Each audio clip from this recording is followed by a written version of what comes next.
नमस्कार सांग मैंने आपण मानु समस्त को मो स्टोरी चैनल स्वागत। चलतु कहानी शुणा अदृश्य प्रेमिकार द्वितीय भाग। आपण माने तो गेस करी सूरज ना कहिचंती। एबे चलतु कहानी शुणा कौन घटुची। सुरभि कहले ए की कथा बाबा, एते राति रे बाहर बुलिबा ठीक नुहे। एमितिरे भी जहा होई सालानी आमे चाहिले भी किछि करि परिबा नाही।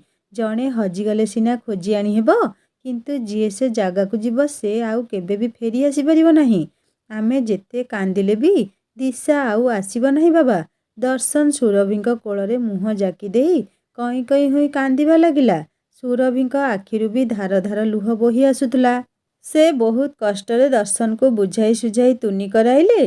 सुरभिंक मन को बुझाइबा पई दर्शन शोइबार अभिनय करिला।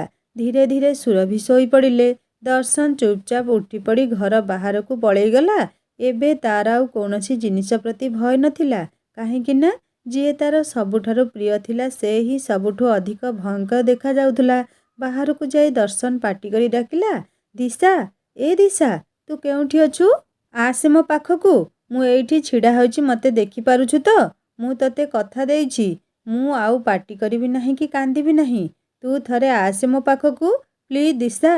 दिशा कहला मु एइठी अछि दर्शन, मु चाहू नाही आउ मो कदर्य कदाकार रूप तते देखाइबा पई।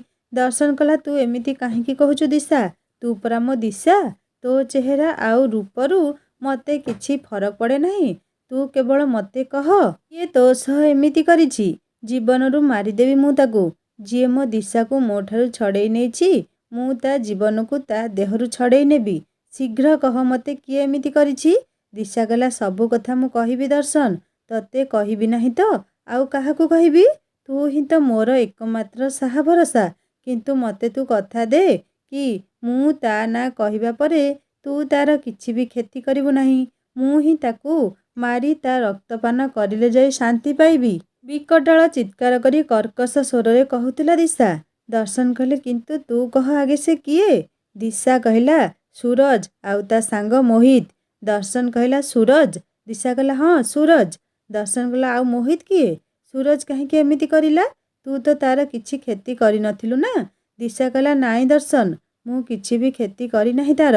से दिन मु ट्रेन बाथरूम रु बाहरिया परे मो सामना रे सूरज को देखिली, आउ ता पाखरे सेई मोहित छिड़ा होइथिला। सांग माने आपण मानक गेस ठीक हैला, थैंक यू। सूरज को मु एते दिन परे देखि हसी हसी पचारिली केमिति अछु बोली, किंतु से। दर्शन कहला से कौन कहला दिशा? दिशा कहला से किंतु भिन्न भावरे उत्तर देला। से कहला मो बिना से बहुत कष्ट रे अछि, आउ ए कथा भी कहला जे दर्शन सह तू एते खुशी रे अछु मु देखि सही पारुनी। मु तते भल पाउथुली, किंतु तू मते धोखा देलु। आज किंतु तते सबुदिन पई शेष करी दर्शन जीवन को जंत्रणामय करी देबी। तू जदि मोर हेलु नाही ताहले तू आउ काहार भी होई परिबुनी। पुणी से निजे कहला ए पिलाटी मो सांग मोहित, मारिबा आगरु कम से कम तो हत्याकारी मानक ना जानी नेबा उचित। एति कही से आउ मोहित दुई जण मिसी मो मुहरे एसिड ढाली देले।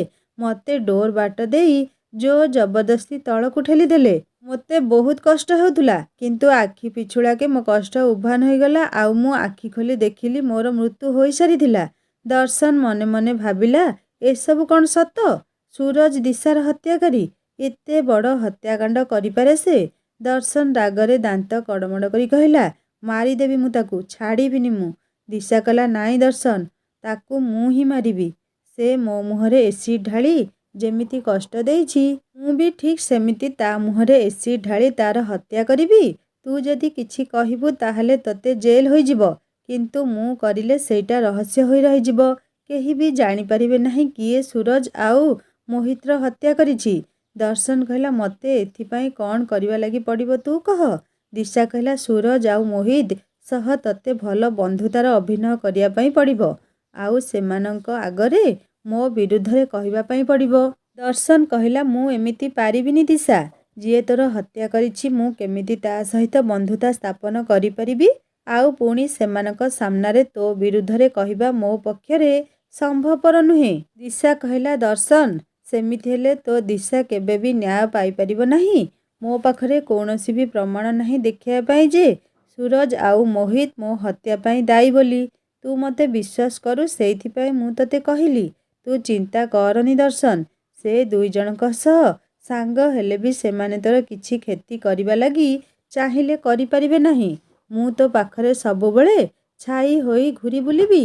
ଆଉ ସବୁ ସମୟରେ ମୁଁ ତୋର ସୁରକ୍ଷା କବଚ ସାଜି ରହିବି। ଦର୍ଶନ କହିଲା, ଦିଶା, ମୋ ପାଇଁ ମୋର ଜମା ବି ଚିନ୍ତା ନାହିଁ। କିନ୍ତୁ ତାପରି ଗୋଟେ ହତ୍ୟାକାରୀ ସହ ବନ୍ଧୁତା କରିବା, ମୁଁ ତୋ ପାଇଁ ସେଇଟା କରିବି। ନିଶ୍ଚୟ ତା ସହିତ ବନ୍ଧୁତାର ଅଭିନୟ କରିବି। ଆଉ ତୁ ଯେମିତି ଯାହା କହିବୁ ମୁଁ ଠିକ୍ ସେମିତି ହିଁ ସବୁ କରିବି। ମୋର ମୋ ଜୀବନ ପ୍ରତି ଲୋଭ ନାହିଁ କି ଭୟ ମଧ୍ୟ ନାହିଁ। ମୁଁ ଚାହୁଁଛି ସେ ସୁରଜ ଆଉ ମୋହି ଦୁଇ ଜଣ ଯାକ ସେମିତି କଷ୍ଟ ପାଇ ମରିବା ଦରକାର। ସେମାନେ ମୋର ସବୁ ଖୁସି ଛଡ଼େଇ ନେଇଛନ୍ତି। ଦିଶା, ତୁ ସବୁବେଳେ ମୋ ପାଖରେ ରହିବୁ ତ? ସବୁବେଳେ ମୋ ସହ କଥା ହେବୁ ତ? ତୋର ଏଇ ପଦେ ପଦେ କଥା ମୋ ପିଣ୍ଡରେ ପ୍ରାଣ ପଶେଇ ଦେଉଛି। ଦିଶା କହିଲା, ରହିବି, କିନ୍ତୁ ସୁରଜ ଆଉ ମୋହିତର ମୃତ୍ୟୁ ପର୍ଯ୍ୟନ୍ତ। ସେମାନଙ୍କୁ ଦଣ୍ଡ ଦେଇ ସାରିବା ପରେ ମୋର ମୋକ୍ଷ ପ୍ରାପ୍ତି ହୋଇଯିବ। ମୁଁ ଏ ମର୍ତ୍ତ୍ୟମଣ୍ଡଳରୁ ଚାଲିଯିବି। ଦର୍ଶନ କଲା, ମୁଁ ବି ତୋ ସହ ଯିବି ଦିଶା। ତତେ ଛାଡ଼ି ମୋର ଅସ୍ତିତ୍ୱ ହିଁ ନାହିଁ। ନହେଲେ ଦରକାର ନାହିଁ କାହାକୁ ମୃତ୍ୟୁ ଦେବା। ତୁ ବାସ୍ ମୋ ସହ ରହ ସବୁଦିନ ପାଇଁ। ତୋ ସ୍ୱର ଶୁଣି ଶୁଣି ହିଁ ମୁଁ ବାକିତକ ଜୀବନ କାଟିଦେବି। ଦିଶା କହିଲା, ସେମିତି ହୋଇପାରିବ ନାହିଁ ଦର୍ଶନ। ମୋତେ ବହୁତ କଷ୍ଟ ଲାଗୁଛି। ଏବେ ବି ସେ ଏସିଡ୍ର ଜ୍ୱଳନକୁ ମୁଁ ଅନୁଭବ କରିପାରୁଛି। ଟ୍ରେନ୍ ଚକ ତଳେ କାଟି ହୋଇଯିବାର ଯନ୍ତ୍ରଣାକୁ ମୁଁ ଆଉ ସହ୍ୟ କରିପାରୁନାହିଁ ଦର୍ଶନ।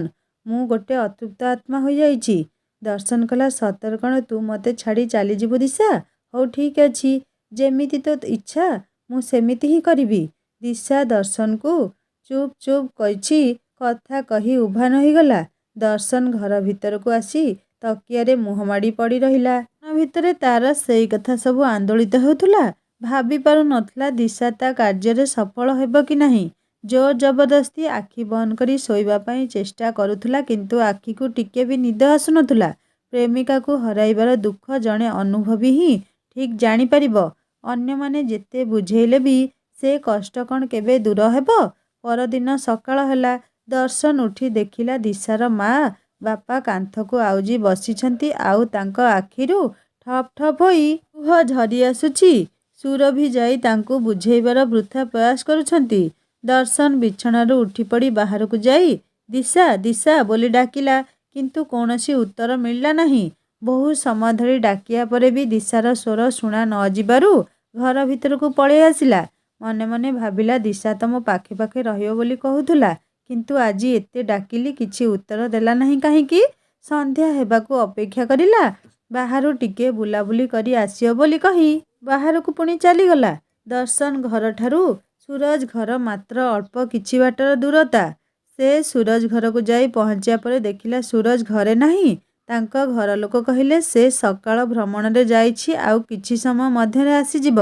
ଦର୍ଶନ ସେଠାରେ ବସି ଅପେକ୍ଷା କରିଲା। ଅଳ୍ପ ସମୟ ମଧ୍ୟରେ ସୁରଜ ଆସି ପହଞ୍ଚିଗଲା, ଆଉ ଦର୍ଶନକୁ ଦେଖି ଆଶ୍ଚର୍ଯ୍ୟ ହୋଇଗଲା। ମନ ଭିତରେ ତାର ଭୟ ବସା ବାନ୍ଧିବାକୁ ସମୟ ଲାଗିଲା ନାହିଁ। ଭାବିଲା, ଟ୍ରେନରେ ସେ ଦିଶା ସହ ଯାହା କରିଛି ସେ ସବୁ ଆଉ ଦର୍ଶନ ଦେଖିଦେଇ ନାହିଁ ତ? ସେ ଡରି ଡରି କହିଲା, ଦର୍ଶନ, ତୁ ଏଠି?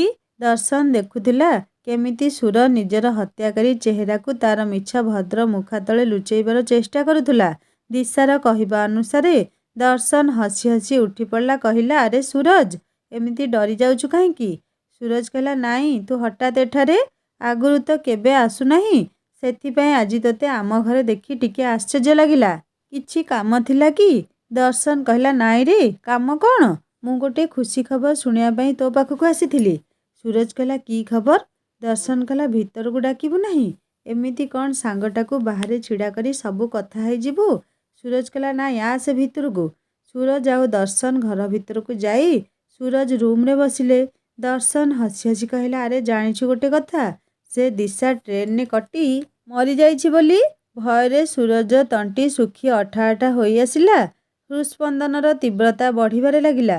ସେ ମନେ ମନେ ସମ୍ପୂର୍ଣ୍ଣ ନିଶ୍ଚିତ ହୋଇଗଲା ଯେ ଦର୍ଶନ ସତ କଥା ଜାଣିନେଇଛି ବୋଲି। ସୁରଜ କଳାକାଠ ପଡ଼ିଆସୁଥିବା ମୁହଁକୁ ଦେଖି ଦର୍ଶନ ସବୁ କିଛି ଜାଣିପାରୁଥିଲା। ଯେତେ ଢାଙ୍କିବା ପାଇଁ ଚେଷ୍ଟା କଲେ ବି ସତ ସବୁବେଳେ ଫୁଟିକି ବାହାରି ପଡ଼େ। ସୁରଜ ମନରେ ଦମ୍ଭ ଧରି କହିଲା, ସେ ତ ତୋ ସାଙ୍ଗ ଥିଲା, ତୁ ତା ମୃତ୍ୟୁରେ ଖୁସି ହେଉଛୁ କାହିଁକି? ଦର୍ଶନ ହସି ହସି କହିଲା, ସାଙ୍ଗ? ହା ହା ହା। ଜାଣିଛୁ ସୁରଜ, ସେ ଗୋଟେ ସାଇକୋ ଗାର୍ଲ ଥିଲା। ମୁଁ ଛୋଟବେଳେ ତୋ ସହ ସାଙ୍ଗ ହେବା ପାଇଁ ସବୁବେଳେ ଚାହୁଁଥିଲି, କିନ୍ତୁ ସେ ମୋତେ ସବୁବେଳେ ଅଟକାଇ ଦେଉଥିଲା। ସେ ଚାହୁଁଥିଲା ମୁଁ ତା କଥା ଅନୁସାରେ ଚାଲିବା ପାଇଁ। ଏକଦମ ଅଣନିଶ୍ୱାସୀ ହୋଇଯାଇଥିଲି ମୁଁ। ମୁଣ୍ଡକୁ ପୁରା ଖରାପ କରିଦେଇଥିଲା ସେ। ଜୋର ଜବରଦସ୍ତି ତା ଇଚ୍ଛା ଅନୁସାରେ ସବୁ କିଛି କରିବା ପାଇଁ ମୋତେ ବାଧ୍ୟ କରୁଥିଲା। ମୁଁ ସବୁବେଳେ ଚାହୁଁଥିଲି ସେ ମୋ ରାସ୍ତାରୁ ହଟିଯାଉ ବୋଲି, କିନ୍ତୁ ସେଥିପାଇଁ ମୁଁ କିଛି କରିପାରୁନଥିଲି। ମୋ ପିଛା ସେ ଜମା ବି ଛାଡ଼ୁନଥିଲା। ମୁଁ ଯୁଆଡ଼େ ଯାଉଥିଲି ସେ ମୋ ସହ ଯାଉଥିଲା। ମୁଁ ଯେଉଁ କଲେଜରେ ପଢ଼ିଲି ସେ ବି ସେଠାରେ ପଢ଼ିଲା। ସବୁବେଳେ ମୋତେ ତୋ ବିରୁଦ୍ଧରେ ବହୁତ କିଛି କହୁଥିଲା। ମୁଁ ସେସବୁ ତୋତେ କହିଦେବା ପାଇଁ ଚେଷ୍ଟା କରୁଥିଲି, କିନ୍ତୁ ସେ ମୋତେ ସେଥିପାଇଁ ମାରିଦେବାର ଧମକ ବି ଦେଉଥିଲା। ଯାହା ହେଉ ସେ ଆପେ ଆପେ ଟ୍ରେନ୍ରୁ ପଡ଼ି ମରିଗଲା। ଶାନ୍ତି ମିଳିଲା ମୋତେ ଟିକେ। ଯଦି ବି ତାକୁ କେହି ଠେଲିକି ମାରି ଦେଇଥାନ୍ତେ ତାହେଲେ ମୁଁ ଆହୁରି ଅଧିକ ଖୁସି ହୋଇଥାନ୍ତି ଆଉ ତାକୁ ମୋର ଜଣେ ପ୍ରିୟ ବନ୍ଧୁ ଭାବରେ ଗ୍ରହଣ କରିନେଇଥାନ୍ତି। ସେ ଯାହା ବି ହେଉ ସେ ମୋ ରାସ୍ତାରୁ ହଟିଗଲା। ଏବେ ମୁଁ ଟିକେ ମୋ ଇଚ୍ଛାରେ ଓ ଶାନ୍ତିରେ ବଞ୍ଚିପାରିବି। ଓହୋ ସୁରଜର ଭୟ ସମ୍ପୂର୍ଣ୍ଣ ଭାବରେ କମିଯାଇଥିଲା। ସେ ଆଉ ନିଜକୁ ଅଟକାଇ ନ ପାରି ଦର୍ଶନକୁ କହିଲା, ଜାଣିଛୁ ଦର୍ଶନ, ତୋର ସେ ଶତ୍ରୁକୁ କିଏ ମାରିଛି? ଦର୍ଶନ କହିଲା, କିଏ? ସେ ବୋଧେ ଆପେ ଆପେ ପଡ଼ିଯାଇ କଟିଯାଇଥିବ। କିଏ ଏତେ ସାହସୀ ଯେ ତାକୁ ମାରିବ? ଆତ୍ମବଢ଼ିମା ଦେଖାଇ ଗର୍ବର ସହ ସୁରଜ କହିଲା, ମୁଁ ମାରିଛି ତାକୁ। ମୁଁ ଆଉ ମୋହିତ ମିଶି ତା ମୁହଁରେ ଏସିଡ୍ ଢାଳି ତାକୁ ଟ୍ରେନ୍ରୁ ବାହାରକୁ ଠେଲିଦେଲୁ। ହା ହା ହା। ଦର୍ଶନ ଉଠିପଡ଼ି ଖୁସି ହୋଇ କୁଣ୍ଢେଇ ପକାଇଲା ସୁରଜକୁ ଆଉ କହିଲା, ଆରେ ସାଙ୍ଗ, ତୁ ମାରିଛୁ ତାକୁ? ବହୁତ ବହୁତ ଧନ୍ୟବାଦ ରେ, ବଢ଼ିଆ କରିଛୁ ତୁ। ସୁରଜକୁ କୁଣ୍ଢାଇବା ସମୟରେ ଦର୍ଶନ ସୁରଜ ବାହୁରେ ବନ୍ଧା ଯାଇଥିବା ତାବିଜଟିକୁ ଦେଖିଲା। ମନେ ପଡ଼ିଗଲା ତାର ଦିଶା କହିଥିବା କଥା। କାଲି ରାତିରେ ଦିଶା କହୁଥିଲା ସୁରଜ ତାକୁ ହତ୍ୟା କରି ସାରିବା ପରେ ଭୟରେ ଜଣେ ତାନ୍ତ୍ରିକ ପାଖକୁ ଯାଇଥିଲା ଆଉ ନିଜକୁ ଅସୁରକ୍ଷିତ ମନେକରି ସେ ତାନ୍ତ୍ରିକ ପାଖରେ ସବୁ କଥା କହିଥିଲା। ସେ ତାନ୍ତ୍ରିକ ଜଣକ କହୁଥିଲା, କୁଆଁରୀ ଝିଅର ଆତ୍ମା ବହୁତ ମାରାତ୍ମକ। ଯେତେ ଦିନ ଯାଏଁ ଏ ତାବିଜ ସୁରଜ ହାତରେ ବନ୍ଧା ହୋଇଥିବ ସେତେ ଦିନ ପର୍ଯ୍ୟନ୍ତ ଦିଶାର ଅତୃପ୍ତ ଆତ୍ମା ତାକୁ ସ୍ପର୍ଶ ବି କରିପାରିବ ନାହିଁ। କିନ୍ତୁ ଅସୁବିଧା ଏଇଆ ଯେ ସୁରଜ ଯଦି ନିଜେ ତା ହାତରେ ତାବିଜଟିକୁ ଖୋଲିଦିଏ ତାହେଲେ ଦିଶା କିଛି କରିପାରିବ। ଆଉ ଯଦି କେହି ସୁରଜର ଜାଣତ କି ଅଜାଣତରେ ସେ ତାବିଜଟିକୁ ଖୋଲେ ତାହେଲେ ଦିଶାର ଆତ୍ମା ସବୁଦିନ ପାଇଁ ବନ୍ଦୀ ହୋଇ ରହିଯିବ। ଦର୍ଶନ ମନେ ମନେ ଉପାୟ ଚିନ୍ତା କରୁଥିଲା। ଯାହା ବି ହୋଇଯାଉ ସୁରଜର ବିଶ୍ୱାସ ଜିତି ତା ହାତରେ ହିଁ ସେ ତାବିଜଟିକୁ ଖୋଲିବାର ଅଛି। କିନ୍ତୁ ସୁରଜ ଏତେ ସହଜରେ କ'ଣ ମାନିବ? ଦର୍ଶନ କହିଲା, ଦିଶାକୁ ମାରିବା ଖୁସିରେ ତୁ ଆଜି ଯାହା ମାଗିବୁ ମୁଁ ତତେ ସେଇଆ ଦେବି। କ'ଣ ଦରକାର କହ ତୋର? ସୁରଜ ଖୁସି ହୋଇଯାଇ କହିଲା, ଆଜି ସନ୍ଧ୍ୟାରେ ମାର୍କେଟ ଯିବା, ଚିକେନ ବିରିୟାନୀ ଖାଇକି ଆସିବା। ଦର୍ଶନ କହିଲା, ହଉ ହେଲା। ଆଉ ସେ ମୋହିତ କିଏ? ତାକୁ ବି ଡାକିବୁ, ସାଙ୍ଗ ହୋଇ ଯିବା ଖାଇକି ଆସିବା। ଆଜି ସତରେ ମୁଁ ବହୁତ ଖୁସି। ସୁରଜ କହିଲା, ହଉ ହେଲା ଆଉ। ଦର୍ଶନ ଘରକୁ ଫେରି ଆସିଲା। ଦେଖିଲା ଦିଶାର ବାପା ଛାତିକୁ ଚାପି ଧରି ଚିତ୍କାର କରୁଛନ୍ତି। ଦର୍ଶନ ବ୍ୟସ୍ତ ହୋଇ ତାଙ୍କୁ ଆଉଁସି ଦେଇ କ'ଣ ହେଉଛି ବୋଲି ପଚାରିଲେ। ସେ ଖାଲି ସୁରମା ସୁରମା ବୋଲି କହିଲେ। ସୁରମା ଦିଶାର ମାଙ୍କ ନାମ ଥିଲା। ଦର୍ଶନ ଆଉ ଡେରି ନ କରି ରୁମ୍କୁ ଯାଇ ଦେଖିଲା ଦିଶାର ମା ଚଟାଣରେ ନୀରବ ନିଶ୍ଚଳ ହୋଇ ପଡ଼ି ରହିଛନ୍ତି। ସେ ତାଙ୍କ ପାଖକୁ ଯାଇ ଆଣ୍ଠେଇ ପଡ଼ି ଡାକିଲା। ସେ ସେମିତି ପଡ଼ି ରହିଥାନ୍ତି। ଏପଟେ ପୁଣି ଦିଶାର ବାପାଙ୍କ ଯନ୍ତ୍ରଣାଦାୟକ ଚିତ୍କାର। ମୁଣ୍ଡ କ'ଣ ହେଇଯାଉଥାଏ ଦର୍ଶନ। କ'ଣ କରିବ ଏବେ ସେ? ଘରେ ସୁରଭି କି ବାପା କେହି ନାହାନ୍ତି। ସେ ବ୍ୟସ୍ତ ହୋଇ ସୁରମାଙ୍କ ମୁହଁରେ ପାଣି ଛାଟିଲା। ସୁରମା କିନ୍ତୁ ଚୁପ୍ ହୋଇ ଶୋଇଥାନ୍ତି। ମନକୁ ତାର ପାପ ଛୁଇଁଲା। ସଙ୍ଗେ ସଙ୍ଗେ ଫୋନ୍ କରି ଆମ୍ବୁଲାନ୍ସକୁ ଡାକିଲା ଆଉ ଦିଶାର ମା ବାପାଙ୍କୁ ମେଡ଼ିକାଲ ନେଇଗଲା। ମେଡ଼ିକାଲରେ ଡାକ୍ତର ସୁରମାଙ୍କୁ ମୃତ ଘୋଷଣା କରିଲେ। କିନ୍ତୁ ଦିଶାର ବାପା ବହୁତ କଷ୍ଟ ପାଉଥିଲେ। ସୁରମାଙ୍କ ମୃତ୍ୟୁ ଖବର ଶୁଣି ଦର୍ଶନ ମୁଣ୍ଡ ଘୂରିଗଲା। ଏସବୁ କ'ଣ ହୋଇଯାଉଛି? ତାକୁ ସବୁ ଦୁଃସ୍ୱପ୍ନ ପରି ଲାଗୁଥିଲା। ବିଶ୍ୱାସ କରିପାରୁନଥିଲା ଏ ଘଟଣା ସତ କି ମିଛ। ଦୁର୍ଭାଗ୍ୟବଶତଃ ଡାକ୍ତର ଚିକିତ୍ସା କରିବା ସମୟରେ ଦିଶାର ବାପା ମଧ୍ୟ ପ୍ରାଣତ୍ୟାଗ କରିଲେ। ସେତେବେଳକୁ ଦର୍ଶନ ମା ବାପା ମେଡ଼ିକାଲରେ ପହଞ୍ଚି ସାରିଥିଲେ। ଏକାଥରେ ଦିଶାର ମା ଆଉ ବାପାଙ୍କ ମୃତ୍ୟୁ ଦେଖି ଦର୍ଶନ ଆଉ ତାର ମା ବାପା ଧୈର୍ଯ୍ୟ ଧରି ରହିପାରିଲେ ନାହିଁ। ଗତକାଲି ଦିଶା ଆଉ ଆଜି ଏଇ ଦୁଇ ଜଣ। ଏସବୁ କ'ଣ ହୋଇଯାଉଛି? ପାଣି ଫୋଟକା ପରି ତିନୋଟି ଜୀବନ ସାଙ୍ଗେ ସାଙ୍ଗେ ଚାଲିଗଲା। ଏଇ ବୋଧହୁଏ ଜୀବନର ସଂଜ୍ଞା। ମଣିଷ ଦ୍ୱାରା ନିର୍ମିତ ଯନ୍ତ୍ରପାତିର ଗ୍ୟାରେଣ୍ଟି ଅଛି, କିନ୍ତୁ ମଣିଷ ଜୀବନର ଗ୍ୟାରେଣ୍ଟି ନାହିଁ। କେହି ଜଣେ ନିଜ ଲୋକର ମୃତ୍ୟୁ ଘଟିଲେ ପୂର୍ବ ସ୍ମୃତିର ରୋମନ୍ଥନ କରି କାନ୍ଦିବା ଛଡ଼ା ଆଉ କିଛି ଉପାୟ ହିଁ ନଥାଏ।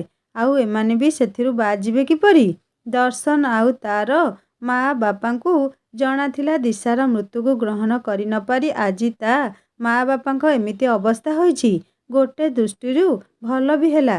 ଗୋଟେ ବୋଲି ସନ୍ତାନର ଜୀବନ ପ୍ରଦୀପ ଲିଭିଯିବା ପରେ କାହା ମୁହଁକୁ ଚାହିଁ ମା ବାପା ଦୁଇଟା ବାକିତକ ଜୀବନ ଜିଇଥାନ୍ତେ। ବରଂ ଗୋଟେ କଷ୍ଟରେ 3 ଜଣ ପାର ପାଇଗଲେ। ଏମିତି ସମସ୍ତେ କହୁଥିଲେ, କିନ୍ତୁ ନିଜକୁ ବୁଝାଇ ପାରୁନଥିଲେ 3 ଜଣ। କିଛି ସମୟ ଧରି କନ୍ଦାକଟା ଚାଲିଲା। ଘରକୁ ଶବ ନେଇ ଯିବା ପରେ ଭିଡ଼ ହୋଇଯାଇଥିଲେ ସେହି ସବୁ ସମ୍ପର୍କୀୟ ଆଉ ବନ୍ଧୁବାନ୍ଧବ, ଯେଉଁମାନେ କାହିଁ କେତେ ଯୁଗରୁ ଦିଶା ଘରର ମାଟି ମାଡ଼ି ନଥିଲେ ଆଉ ଏମାନଙ୍କର ଖରାପ ପରିସ୍ଥିତିରେ ଦୂରେଇ ଯାଇଥିଲେ। ସେମାନେ ସମସ୍ତେ ଆସିଥିଲେ କାନ୍ଦଣା ଗୀତ ବୋଲି କାନ୍ଦିବାର ଅଭିନୟ କରିବା ଲାଗି ଆଉ କ୍ରିୟାକର୍ମ ସାରି ଲୁଗାପଟା ନେଇଯିବା ପାଇଁ। ଦାଣ୍ଡ ରୂପକ ମଞ୍ଚରେ ଜୋରସୋର କାନ୍ଦିବାର ଅଭିନୟ ଚାଲିଲା। ଶେଷରେ ଦର୍ଶନ ଦିଶାର ମା ବାପାଙ୍କ ମୁଖାଗ୍ନି ଦେବା ପରେ ଯିଏ ଯାହା ଘରକୁ ବାହୁଡ଼ି ଗଲେ। ଘରଟା ଏକଦମ ଫାଙ୍କା ଫାଙ୍କା ଲାଗୁଥିଲା। ଗତକାଲିଠାରୁ ଏ ପର୍ଯ୍ୟନ୍ତ ଦୁଇ ପରିବାର ଗୋଟିଏ ଘରେ ଥିଲେ, କିନ୍ତୁ କିଏ ଜାଣିଥିଲା ଏମିତି ଘଟିଯିବ ବୋଲି। ଘରର କୋଣ ଅନୁକୋଣରେ ଦିଶାର ସ୍ମୃତି ବିଞ୍ଚି ହୋଇଯାଇଥିଲା। ସେ ଯେତେବେଳେ ବି ଛୋଟବେଳେ ପଢ଼ିବା ପାଇଁ ଆସୁଥିଲା, ଦର୍ଶନ ଆଉ ଦିଶା 2 ଜଣ ମିଶି କେତେ ପ୍ରକାର ଖେଳ ଖେଳୁଥିଲେ, କେତେ ଝଗଡ଼ା ବି ଲାଗୁଥିଲେ, ସାଙ୍ଗ ହୋଇ ସ୍କୁଲ ପାଠପଢ଼ା କରୁଥିଲେ। ଦର୍ଶନ ଯେଉଁଟା ବୁଝିପାରୁନଥିଲା ସେଇଟା ତାକୁ ଦିଶା ବୁଝେଇ ଦେଉଥିଲା। କିନ୍ତୁ ଆଜି ସବୁ କିଛିର ଅନ୍ତ ଘଟି ସାରିଥିଲା। ମନରେ ତାର କ୍ରୋଧାଗ୍ନି ହୁତ୍ ହୁତ୍ ହୋଇ ଜଳି ଉଠୁଥିଲା। ଆଖିରୁ ଲୁହ ପୋଛିଦେବା ସମୟରେ ଦର୍ଶନ ଦେଖିଲା ସନ୍ଧ୍ୟା ହୋଇଗଲାଣି। ଆଉ ସୁର ତାକୁ ଫୋନ୍ କରୁଛି। ବୋଧହୁଏ ଦର୍ଶନ ଯେଉଁ ବିରିୟାନୀ ପାର୍ଟି ଦେବା କଥା କହିଥିଲା ସେଇଟା ଭୁଲିଗଲା କି କ'ଣ, ସେଇଥିପାଇଁ ଫୋନ୍ କରିଥିଲା। ଦର୍ଶନ ଫୋନ୍ ରିସିଭ୍ କରି ପୁଣି ବାଧ୍ୟ ଅଭିନୟରେ ଲାଗିଗଲା। ଜୀବନଟା ବୋଧେ ଅଭିନୟରେ ହିଁ ଜଡ଼ିତ। ଦର୍ଶନ କହିଲା, ହଁ ସୁରଜ। ସୁରଜ କହିଲା, ଆରେ ତୁ କେତେବେଳେ ଆସିବୁ? ମୋହିତ ଆମ ଘରକୁ ଆସି ସାରିଲାଣି, ତୁ ଶୀଘ୍ର ଆସେ, ଆମେ ତୋର ଅପେକ୍ଷା କରିଛୁ। ଦର୍ଶନ କହିଲା, ହଁ ଯାଉଛି। ଦର୍ଶନ ଘରୁ ବାହାରି ଚାଲିଗଲା। ସୁରଜ ଆଉ ମୋହିତକୁ ଏ ଟ୍ରିଟ୍ ଦେବାର ଉଦ୍ଦେଶ୍ୟ ଥିଲା ସେମାନଙ୍କ ମନରେ ଗୋଟେ ନିବିଡ଼ତା ଭାବନା ସୃଷ୍ଟି କରିବା। ମୋହିତ ବି ଦର୍ଶନ ପାଇଁ ସମ୍ପୂର୍ଣ୍ଣ ଅଜଣା ଥିଲା। ଏଇ ପାର୍ଟି ବାହାନାରେ ବନ୍ଧୁତା ସୃଷ୍ଟି ହୋଇଗଲେ ଦିଶାକୁ ତାର ପ୍ରତିଶୋଧ ନେବା ପାଇଁ ଟିକେ ସହଜ ହେବ। 3 ଜଣ ଯାଇ ମାର୍କେଟରେ ପହଞ୍ଚିଲେ। ସୁରଜ ଆଉ ମୋହିତ 2 ଜଣ ରାକ୍ଷସଙ୍କ ପରି ଖାଇବାରେ ଲାଗିଗଲେ। ବିରିୟାନୀ ସରିବା ପରେ ଆହୁରି ଅଲଗା ଖାଦ୍ୟ, ତା ସହ ଆଇସ୍କ୍ରିମ୍ ବି ଖାଇଲେ। କିନ୍ତୁ ମନ ଦୁଃଖରେ ଦର୍ଶନ ସେମାନଙ୍କୁ ଦେଖେଇବା ପାଇଁ ଗୋଟେ ମିଠା ଖାଇଲା। କିଛି ଖାଇବା ଲାଗି ତାର ଇଚ୍ଛା ହେଲା ନାହିଁ। ହସ ମଜାରେ 3 ଜଣ ଭଲ ସାଙ୍ଗ ହୋଇଗଲେ। ସବୁଦିନ ସକାଳେ ସାଙ୍ଗରେ ମର୍ଣ୍ଣିଂ ୱାକରେ ଯିବେ ବୋଲି କଥା ହେଲେ, ଯାହାଦ୍ୱାରା ଦର୍ଶନ ଆଉ ଟିକେ ଅଧିକ ସେ 2 ଜଣଙ୍କ ସହ ମିଶି ପାରିବ। ଦିନ ପରେ ଦିନ ଗଡ଼ି ଚାଲିଲା। ଦିଶାକୁ ଝୁରି ଝୁରି ଦର୍ଶନର ଶରୀର କ୍ଷୀଣ ହେବା ଲାଗିଥିଲା। ଏ କଥା ସୁରଭି ଲକ୍ଷ୍ୟ କରୁଥିଲେ ଆଉ ସେଥିପାଇଁ ଦର୍ଶନ ଖାଇବା ପିଇବାର ସମ୍ପୂର୍ଣ୍ଣ ଧ୍ୟାନ ରଖୁଥିଲେ। କିନ୍ତୁ ଦର୍ଶନ ଶରୀରରେ କିଛି ବି ଉନ୍ନତି ଘଟୁନଥିଲା। ଦର୍ଶନ ସବୁଦିନ ରାତି ସମୟରେ ମା ବାପା ଶୋଇଯିବା ପରେ ଘର ବାହାରକୁ ଆସି ଦିଶାର ଆତ୍ମା ସହ କଥା ହେଉଥିଲା।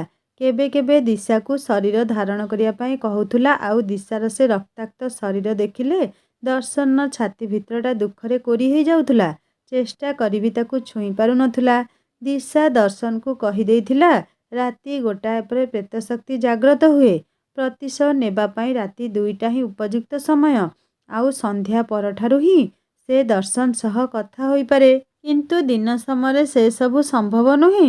ସେଥିପାଇଁ ଦର୍ଶନ ପ୍ରତିଦିନ ରାତିରେ ଦିଶା ସହ ଟିକେ କଥା ହୋଇଗଲେ ତା ଆଖିକୁ ନିଦ ଆସିଯାଉଥିଲା। ଯେତେବେଳେ ବି ଦର୍ଶନ ସହିତ କିଛି ଖରାପ ଘଟୁଥିଲା କି ଦର୍ଶନକୁ କେହି କ୍ଷତି ପହଞ୍ଚାଇବା ପାଇଁ ଚେଷ୍ଟା କରୁଥିଲା, ଦିଶା ଦର୍ଶନର ସୁରକ୍ଷା କବଚ ସାଜି ସେମାନଙ୍କ କବଳରୁ ଦର୍ଶନକୁ ରକ୍ଷା କରୁଥିଲା। କ୍ଷତି ଘଟାଇବା ପାଇଁ ଚାହୁଁଥିବା ଲୋକଙ୍କୁ ଅଦୃଶ୍ୟ ଝଟକା ଦେଉଥିଲା ଆଉ ସେମାନେ ଭୟଭୀତ ହୋଇ ଭୂତ ଭୂତ କହି ପଳେଇ ଯାଉଥିଲେ। ଦର୍ଶନ ଆଉ ଦିଶା ମିଶି ନେଇଥିବା ନିଷ୍ପତ୍ତି ଅନୁସାରେ ଆଜି ସନ୍ଧ୍ୟାରେ ମୋହିତ, ସୁରଜ ଆଉ ଦର୍ଶନ ସୁରଜ ଘରେ ବସି ଗପସପ କରୁଥିଲେ। ସୁରଜ ଆଉ ମୋହିତ ଏବେ ଦର୍ଶନକୁ ସମ୍ପୂର୍ଣ୍ଣ ବିଶ୍ୱାସ କରୁଛନ୍ତି। ଦର୍ଶନ କଥା ଅନୁସାରେ କାମ ବି କରୁଛନ୍ତି। ସେମାନଙ୍କ ବନ୍ଧୁତା ନିବିଡ଼ ହୋଇ ସାରିଲାଣି। ସବୁ ବସିଥିବା ସମୟରେ ଦର୍ଶନ କହିଲା, ଆରେ ସବୁ ଅନାଅ, ମୋବାଇଲକୁ ସେଲ୍ଫି ନେବା। ସମସ୍ତେ ମୋବାଇଲକୁ ଚାହିଁଲେ। 1-2ଟା ସେଲ୍ଫି ନେଇସାରିବା ପରେ ଦର୍ଶନ କହିଲା, ଆରେ ସୁରଜ, ହାତରେ ଗୋଟେ କ'ଣ ବାନ୍ଧିଛୁ? ଫଟୋରେ ଆସିଯାଉଛି ସେଇଟା, ଲୁକ୍ ପୁରା ଖରାପ ହୋଇଯାଉଛି। ସୁରଜ କହିଲା, ଏଇଟା ତାବିଜ। ଜଣେ ତାନ୍ତ୍ରିକ ବାବା ଦେଇଛନ୍ତି ଦିଶାର ଆତ୍ମା ମୋ ପାଖକୁ ନ ଆସି ପାରିବା ପାଇଁ। ଦର୍ଶନ ହସିଲା ଆଉ ସୁରଜକୁ କହିଲା, କ'ଣ ଯେ ଆଉ ମୁଁ ତ କହିବି ତତେ, କେଉଁ ମାନ୍ଧାତା ଅମଳରେ ରହିଯାଇଛୁ ତୁ? ସେ ଦିଶା କେବେଠାରୁ ମରି ଗାତକୁ ଗଲାଣି, ଆଉ ସେ ଅଛି ଯେ ତୋ ପାଖକୁ ଆସିବ? ମୋତେ ତ କାହିଁ ଡରାଉ ନାହିଁ ସେ? ସୁରଜ କହିଲା, ନା ନା, ତୁ କିଛି ଜାଣିନାହୁଁ। ସେ ମୋ ଉପରେ ରାଗ ରଖିଥିବ, କାହିଁକି ନା ମୁଁ ତାକୁ ମାରିଛି। ଏ ତାବିଜ ଖୋଲିଦେଲେ ସେ ଭୂତ ହୋଇ ଆସି ମୋତେ ସବୁବେଳେ ଡରେଇବ। ଦର୍ଶନ କହିଲା, ଏସବୁ ଅନ୍ଧବିଶ୍ୱାସ ସୁରଜ। ଏମିତି ଭୂତ କିଛି ନ ଥାଏ। ଆରେ ସେଇ ଛା ଝିଅଟିକୁ ଡରି ତୁ ଏ ତାବିଜ ବାନ୍ଧିଛୁ? ଜମାରୁ ବି ଭଲ ଲାଗୁନାହିଁ। ତୋ ହିରୋ ପରି ଚେହେରାରେ ଦାଗ ଲଗେଇ ଦେଉଛି ସେଇଟା।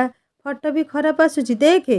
ସୁରଜ କହିଲା, ହଁ ଯେ ମୋର ସେଇଟା ଖୋଲିବାରେ କିଛି ଅସୁବିଧା ନାହିଁ, କିନ୍ତୁ ସେ ଦିଶା ପରେ ଯଦି ଆସି ଡରେଇବ କ'ଣ କରିବି ମୁଁ?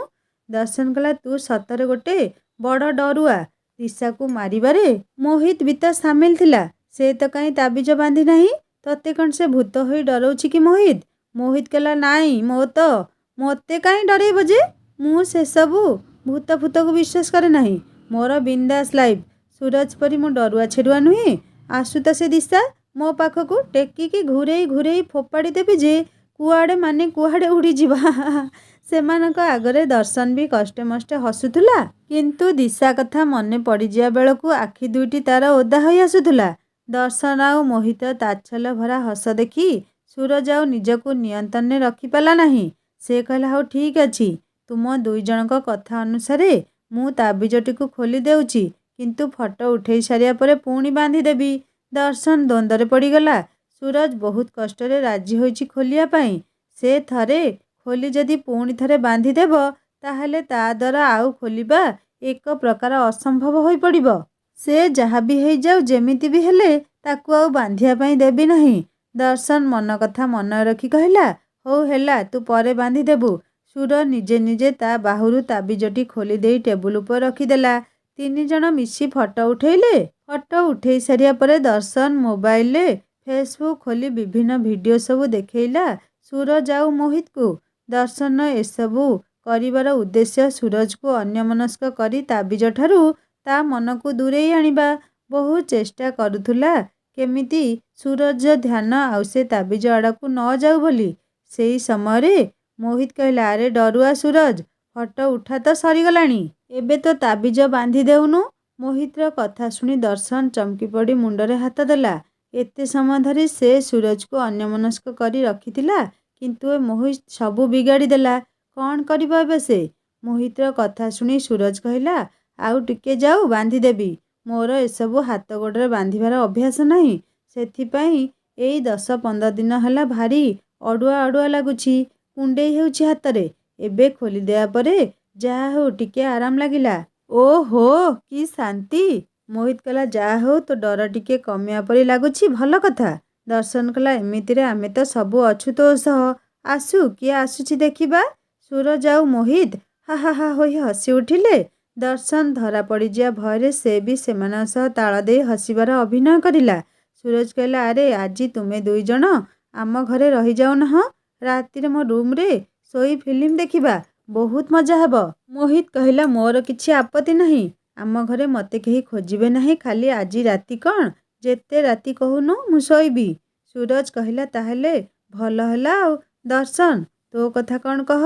ଦର୍ଶନ ତ ଆରମ୍ଭରୁ ସେଇଆ ହିଁ ଚାହୁଁଥିଲା, କାରଣ ରାତି ଗୋଟାଏ ପରେ ସବୁ ସୁନସାନ ହୋଇଗଲେ ସେଇ ନିସ୍ତବ୍ଧ ସମୟରେ ଦିଶାର ପ୍ରେତାତ୍ମା ଆସିବ। ଆଉ ସେ ଯଦି ସୁରଜ ଘରେ ରହିଯାଏ, ତାହେଲେ ତାକୁ ଆଉ କିଛି ଅସୁବିଧା ହେବ ନାହିଁ। ଏମିତିରେ ସୁରଜ ତା ହାତରୁ ତାବିଜ ବି ନିଜେ ଖୋଲି ଦେଇଛି। ଦର୍ଶନ କହିଲା, ଆରେ ମୋର ବି ରହିବାରେ କିଛି ଅସୁବିଧା ନାହିଁ, ଖାଲି ମୁଁ ଟିକେ ଫୋନ୍ କରି ମୋ ମାଆଙ୍କୁ ଜଣେଇ ଦିଏ। ସୁରଜ କହିଲା, ହଉ କହିଦେ। ଦର୍ଶନ ସୁରଭିଙ୍କୁ ଫୋନ୍ କରି କହିଲା, ମା, ମୁଁ ଆଜି ରାତିରେ ସୁରଜ ଘରେ ରହିଯାଉଛି, କାଲି ସକାଳେ ଆମ ଘରକୁ ପଳେଇବି। ସୁରଭି ବି କିଛି ଆକଟ କରିଲେ ନାହିଁ। ସେ ଜାଣିପାରୁଥିଲେ ଦିଶା କଥା ଭାବି ଦର୍ଶନ ବହୁତ କଷ୍ଟରେ ଅଛି ବୋଲି। ଆଉ ଆଜି ଯଦି ସାଙ୍ଗମାନଙ୍କ ଗହଣରେ ରହି ଟିକେ ଖୁସି ହେଉଛି, ତାହେଲେ ଅସୁବିଧା କ'ଣ? ଏତେ ଦିନ ପରେ ଦର୍ଶନ ହସି କଥା ହେଇଥିବାର ସୁରଭି ଶୁଣି ତାଙ୍କୁ ଟିକେ ଶାନ୍ତି ଲାଗୁଥିଲା। ରାତିରେ କଥାବାର୍ତ୍ତା ହୋଇ ତିନି ଜଣ ଶୋଇଲେ। ସୁରଜ କହିଲା, ଆରେ ସେ ଦିଶା ସତରେ ଆଉ ଭୂତ ହୋଇ ଡରାଇବା ନାହିଁ ତ? ମୋହିତ କହିଲା, କି ବେକାର ପିଲା କିରେ ତୁ, ସେତେବେଳରୁ ଆହୁରି ତୋ ଡର ଯାଇନାହିଁ। ସୁରଜ କହିଲା, ମୋତେ ସେଦିନ ରାତିରେ ଖଡ୍ ଖାଡ୍ ଶବ୍ଦ ଶୁଣାଯାଉଥିଲା ଛାତ ଉପରେ। କାହିଁକି କେଜାଣି ମୋତେ ଲାଗୁଛି ସେଦିନ ସେଇ ଦିଶାର ଆତ୍ମା ଆସିଥିଲା ମୋତେ ମାରିଦେବା ପାଇଁ। ଦର୍ଶନ କହିଲା, ଏସବୁ ତୋ ଦୁର୍ବଳ ମନର ଭ୍ରମ। ଚୁପଚାପ ଶୋଇପଡ଼। ସେମିତି କିଛି ହେବ ନାହିଁ, ବୁଝିଲୁ? ହଉ ଛାଡ଼େ, ଚାଲେ ଗୋଟେ ଫିଲ୍ମ ଦେଖିବା। ଦର୍ଶନ କହିଲା, କି ଫିଲ୍ମ ଦେଖିବା କହ? ମୋହିତ କହିଲା, ଗୋଟେ ଭୂତ ଫିଲ୍ମ ଦେଖିବା। ସୁରଜ କହିଲା, ନା ନା, ସେ ଭୂତ ଫୂତ କଥା ଛାଡ଼ି ଆଉ କ'ଣ କୁହ। ଏ ମୋହିତର ତ ସବୁବେଳେ ଖାଲି ଭୂତ କଥା। ଦର୍ଶନ କହିଲା, ଆରେ ସୁରଜ, ଆମେ ଅଛୁ ନା, ଏତେ କାହିଁ ଡରୁଛୁ ଯେ? ଚାଲେ ମୋହିତ, ଆଜି ଟ୍ରାଏ କରିବା ଗୋଟେ ଭୂତ ଫିଲ୍ମ ଦେଖିବା, ତାପରେ କେହି ଭୂତ ଆସିବ କି ନାହିଁ ପରୀକ୍ଷା କରିବା ଆଉ। ମୋହିତ କହିଲା, ହଁ ହଁ ଠିକ୍ କହିଛୁ, ଲଗା ଗୋଟେ ଭୂତ ଫିଲ୍ମ। ସୁରଜ କହିଲା, ନା ନା, ସେ କଥା ବନ୍ଦ କର, ସେସବୁ କିଛି ଦେଖିହେବ ନାହିଁ। ମୋହିତ କହିଲା, ହେ ତୁ ପାଟି ଚୁପ୍ କର। ଦର୍ଶନ, ତୁ ଲଗା ତ। ସୁରଜ କହିଲା, ମୁଁ ଏଠି ଶୋଇବିନି ସେମିତି ହେଲେ, ତୁମେ ତୁମର ଦେଖ, ମୁଁ ଯାଉଛି। ମୋହିତ କହିଲା, ହଁ ବେ, ଯାଉନୁ ତୁ? ଏଠି ଆଉ ରହିବି କ'ଣ କରିବୁ? ଡରୁଆ ଛେରୁଆ କେଉଁଠିକାର। ସୁରଜ କହିଲା, କୁଆଡ଼େ ଯିବି ମୁଁ? ଆର ରୁମ୍ରେ ମା ବାପା ଶୋଇଛନ୍ତି, ଆଉ ଅଧିକ ରୁମ୍ ନାହିଁ ଆମର। ଦର୍ଶନ କହିଲା, ଆରେ ମୁଁ କହିଲି ନା କିଛି ହେବ ନାହିଁ ବୋଲି, ତୁ ଅନା ମୋବାଇଲକୁ, କେତେ ବଢ଼ିଆ ସିନ୍ ଚାଲିଛି ଦେଖେ। ସୁରଜ ବି ଆଉ କ'ଣ କରିବ, କାନ ମୁଣ୍ଡ ଆଉଁସି ପଡ଼ି ରହିଲା। ମୋହିତ ଫିଲ୍ମ ଦେଖିବାରେ ମଜି ଯାଇଥାଏ, ସୁର ଡରରେ ଥରୁଥାଏ। ଦର୍ଶନର ମନ କିନ୍ତୁ ଦିଶା ପାଖରେ। ଦିଶା ଆଜି ତା ପ୍ରତିଶୋଧ ନେବାରେ ସଫଳ ହେବ କି ନାହିଁ ସେଇ କଥା ଭାବୁଥାଏ। ଆଉ ସମୟ ଗଡ଼ିବା ସହ ସୁରଜ ଆଉ ମୋହିତ ଉପରେ ରାଗ ବଢ଼ି ଚାଲିଥିଲା। ଦର୍ଶନ ବାରମ୍ବାର ସମୟ ଦେଖୁଥାଏ। ଦିଶା ରାତି 1:30ଟା ସମୟରେ ଆସିବ ବୋଲି କହିଥିଲା। ସୁରଜର ଅଜାଣତରେ ଦର୍ଶନ ତା ତାବିଜଟିକୁ ଲୁଚାଇ ଦେଇଥିଲା। ସୁରଜ ଆଉ ଏତେ ଧ୍ୟାନ ଦେଇନଥିଲା ତାବିଜ ଆଡ଼େ। ଦର୍ଶନ ମଧ୍ୟ ଭଗବାନଙ୍କୁ ଡାକୁଥିଲା ସୁରଜର ଆଉ ସେ ତାବିଜ କଥା ମନେ ନ ପଡ଼ୁ। ଏପଟେ ଫିଲ୍ମ ଦେଖୁ ଦେଖୁ ସୁରଜ ବେଳେବେଳେ ଭୟରେ ପାଟି କରି ଉଠୁଥିଲା, ଆଉ ମୋହିତ ତାକୁ ଗାଳି ଦେଇ ତା ଉପରେ ବିରକ୍ତ ହେଉଥିଲା। ଭୟରେ ସୁରଜ ପଟପଟ ହୋଇ ଥରୁଥିଲା ଆଉ ତକିଆରେ ଆଖି ମୁହଁ ବନ୍ଦ କରି ଦେଉଥିଲା। ପୁଣି ଯେତେବେଳେ ସେ ଫିଲ୍ମରେ ବିକଟାଳ ରଡ଼ି ଶୁଣୁଥିଲା, ଡରରେ ତା ମୁହଁ କଳା କାଠ ପଡ଼ି ଯାଉଥିଲା। ଦର୍ଶନ ଦେଖିଲା ରାତି 1 ହେଇଗଲା। ସେ ମୋହିତ ଆଉ ସୁରଜକୁ କହିଲା, ମୁଁ ଟିକେ ବାହାରୁ ଆସେ। ସୁରଜ କହିଲା, ଆରେ ତତେ କ'ଣ ଡର ଲାଗିବ ନାହିଁ? ଦର୍ଶନ କହିଲା, ଡର କାହିଁ ଲାଗିବ, ତୁ ଆସୁନୁ।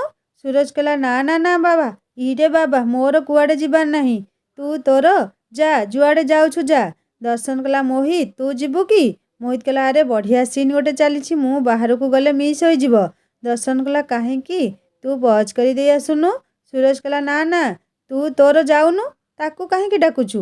ସେ ପଳେଇଲେ ମୋତେ ଏକା ଏକା ଡର ଲାଗିବ, ସେ ରହୁ ଏଠାରେ।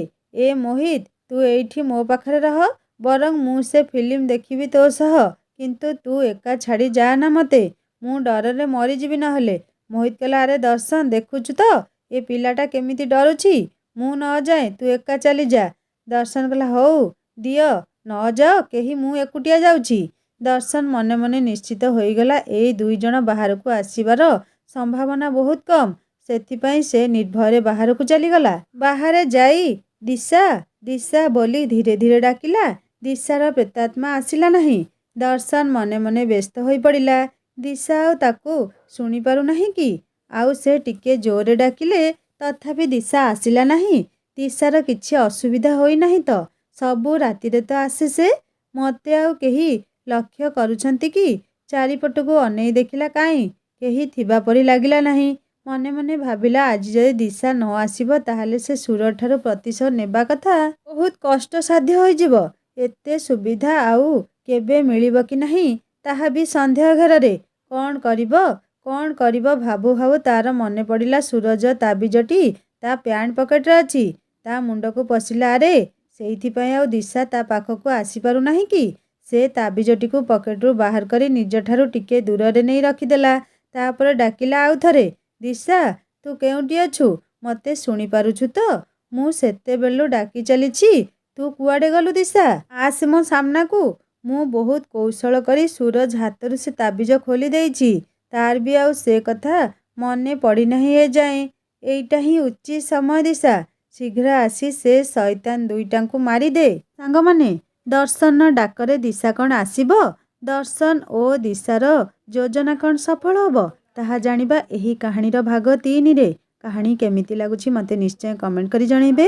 ଭଲ ଲାଗୁଥିଲେ ଲାଇକ୍ ଟିକେ କରିବେ, ସାଙ୍ଗମାନଙ୍କ ସହିତ ସେୟାର କରିବେ, ଆଉ ହଁ ସବସ୍କ୍ରାଇବ୍ କରିବାକୁ କେବେ ବି ଭୁଲିବେନି। ହିନ୍ଦୀ ଷ୍ଟୋରି ଚ୍ୟାନେଲରେ ନୂଆ କାହାଣୀ ଅପଲୋଡ଼ ହୋଇଯାଇଛି, ଆପଣମାନେ ଭିଜିଟ୍ କରି କାହାଣୀ ଶୁଣନ୍ତୁ। ଏବେ ମୋତେ ବିଦାୟ ଦିଅନ୍ତୁ, ରହୁଛି ନମସ୍କାର, ଜୟ ଜଗନ୍ନାଥ।